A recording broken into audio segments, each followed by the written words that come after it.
But we are making very important progress. In the last quarter of 2024, renewables provided 46% of the power in our main national grid, on average, at times reaching over 70%. Over 4 million homes and properties already have solar panels on the roofs. And some of our nation's leading businesses are switching to renewables to power their operations, companies like BHP and Rio Tinto and Bunnings. So we're making progress, and this progress should give us the confidence to keep going, to keep building our momentum. So with this in mind, I'll share some perspectives from the Climate Change Authority's viewpoint on the priorities that are still ahead. These will be reasonably familiar to those of you who've kept an eye on the reports that we've released over the last few years. Now, the Authority has a unique role providing independent, evidence-based advice on climate science, policies, and progress. We've established a strong record of calling things as we see them, based on the evidence that we have before us, drawing on our expertise in-house, and on yours, through the extensive consultation that we undertake as we're preparing our advice to government. Starting with the basics, the climate is warming and human activities are responsible for almost all of this. The concentration of greenhouse gases in our atmosphere reached the highest level on record in 2024, more than 50% higher than pre-industrial times. This contributed to 2024 being the hottest year recorded in over a century, and the first year that global average temperature spiked 1.5 degrees above the baseline used for tracking global warming. Sea level rise, glacier melt, ocean heat uptake and ocean acidification are all happening at accelerating rates. Science tells us that current warming is happening roughly 10 times faster than the rate of warming during climate transitions in geological history. That's because greenhouse gas concentrations are increasing hundreds of times faster than they did from natural sources in the past. Now, the one bit of good news in all of this, in climate change being caused by human activity, is that by changing this activity, we can halt the rapid rise in global temperatures, but we need to act fast. The remaining global carbon budget for limiting warming to 1.5 degrees, in line with the Paris Agreement goals, is around 235 billion tonnes.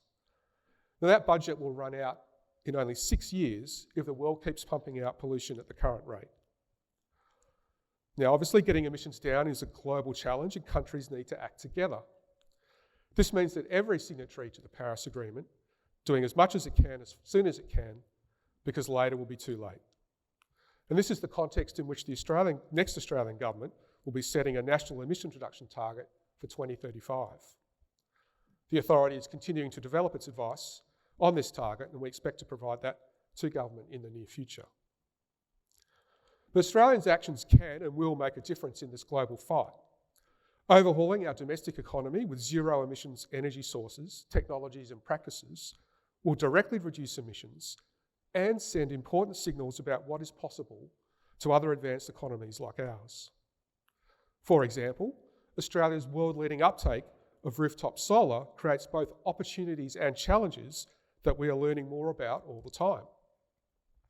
Our energy market operators and regulators are nailing down the solutions needed to harness phenomenal amounts of very low-cost energy generated from millions of different sources in the middle of the day, and send the right market signals to secure a clean, reliable energy mix around the clock. In doing so, we will learn important lessons we can share with our partners to accelerate their progress. Australia can also strengthen global supply chains for low and zero emissions goods through new trade partnerships, becoming a provider of choice for critical minerals, green metals, energy storage, low carbon liquid fuels, zero emissions data centres, and likely much more. Scaling up these new export industries can boost decarbonisation efforts beyond our shores, helping to cut emissions globally. Australia has the potential to reduce global emissions by over 5% through the production of green iron and aluminium alone. The more we can produce and export other green goods, the bigger our global contribution to emissions reductions will be. And Australia's active participation in international forums, like the United Nations COP meetings every year, helps to keep global progress moving forward, if slower than we'd like sometimes.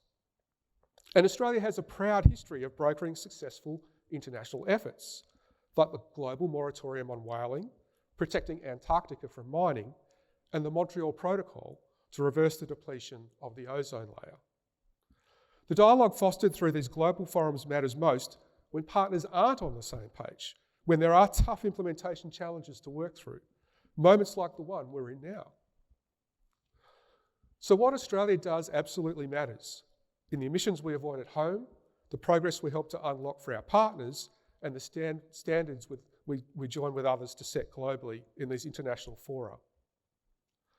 Now, as in Australia, the clean energy transition is now well underway around the rest of the world. Last month, Bloomberg New Energy Finance released its New Energy Outlook for 2025, one of the world's most comprehensive reviews of economic, technology and investment trends. Despite the recent global turbulence, BNEF has upgraded some of its estimates on renewable energy and clean tech deployment in the decades ahead.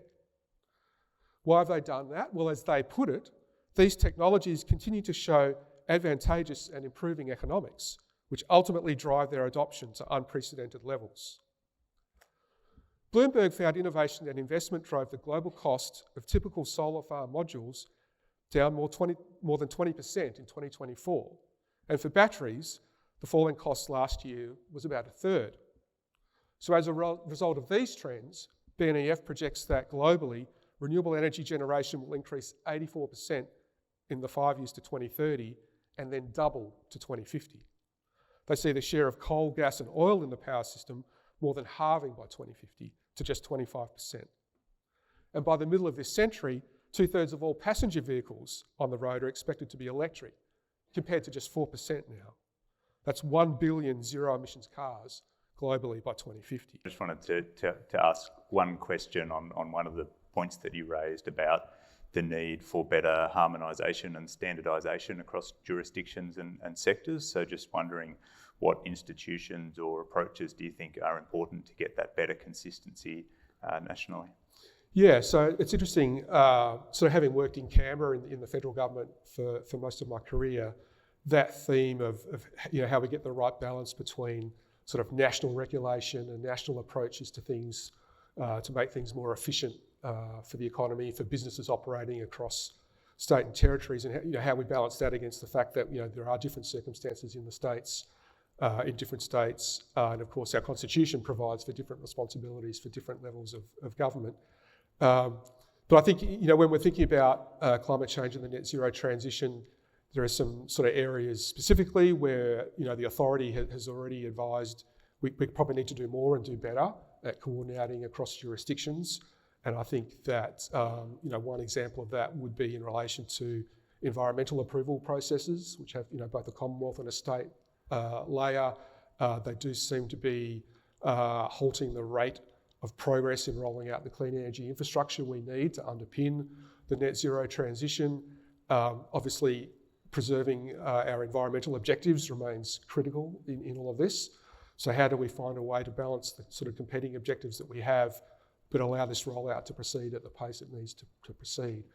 There are many other examples. One that comes to mind would be the fact that across states and territories we have sub-jurisdictions with a white certificate energy efficiency scheme to promote the uptake of energy efficiency.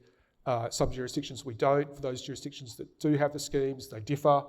And for businesses, again, operating across state lines, that's a headache, that's a cost. There's efficiencies for business.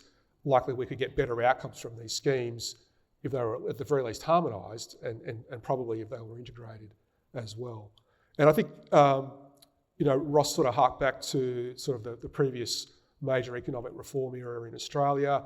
The national competition policy reforms that commenced in the 1980s were underpinned by a series of agreements between the Commonwealth and the states, which was sort of very important for getting agreement on what the priorities should be and how we get the most efficient outcomes.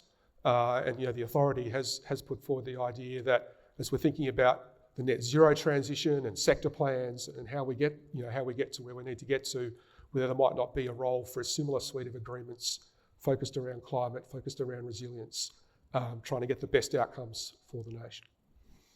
trying to get a more seamless national economy that can then make it more efficient for businesses to operate. So yeah, that's certainly in line with our thinking at CEDA. And your point about planning and permitting came through very strongly in our Clean Energy Precincts work. So thank you very much. Please join me in thanking Brad for his contribution today.